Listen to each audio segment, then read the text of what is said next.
control the CO2 part of the dance by my respiratory rate. What determines CO2?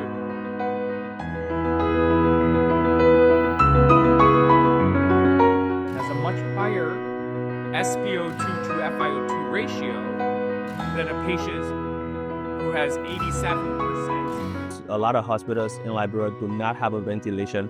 So even if a patient needs ventilation support, you cannot help them. 30 to 35% conditions that I encounter will be respiratory failure or associated respiratory failure. So that's a case that I encounter every day. Sometimes they called for assistance from the ORL. The distance is long, and you rush into anesthetic and you forget about your tube size. You rushing, let's say about a patient that is in respiratory distress. You rushing come in, and then you leave one of the tube back. The size is not correct. You got to go back. At PIH, we talk about the 5 S's.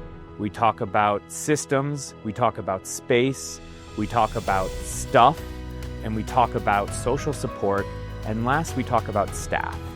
And those are all the pieces we need to put together to make sure we provide high quality care.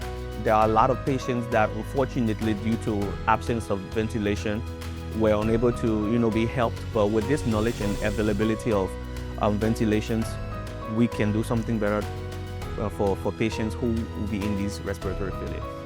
We had 32 participants, 11 doctors, 21 nurses across 2 separate trainings. So it's a big group. And what we wanted to do is for this group, start to familiarize themselves with, one, the theory that you need to know in order to provide advanced care for people who have very severe breathing difficulties. But more importantly than that, we wanted to start working on the practical, hands-on exposure to using a machine that's called a mechanical ventilator. So over time, I usually see the critical care nurses working on the ventilator. We got the theory aspect of it, but I did not have the practical. So now that we are learning the practical aspect of using the ventilator, I think it is a plus. Through my medical education and maybe I would say rotation, we'll normally come across blood gases, arterial blood gas and all of that, but I always struggle with kind of understanding how to relate them with one another and how they can impact patient care.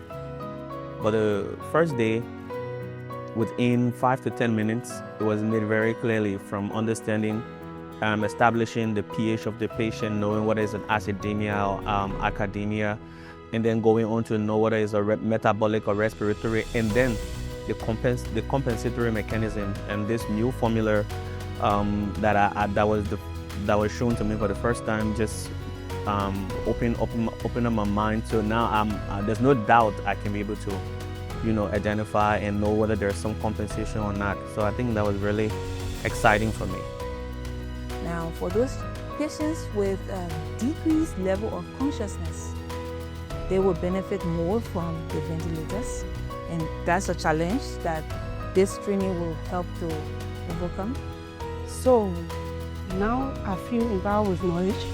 Having the knowledge alone will not help all my patients, but sharing the knowledge will help my patient at all times. And it's only the beginning, because we also need someone here long-term who's really good at this, that can provide bedside mentorship.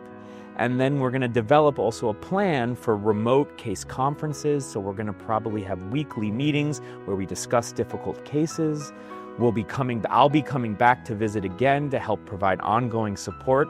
So it's the start of a long process of getting this big group of people familiar with providing really, really advanced care. Is we want to make sure that whether you live in Harper, Liberia, or in Boston, Massachusetts, where I also practice in a hospital, if you get sick with respiratory failure, you can get the care you need.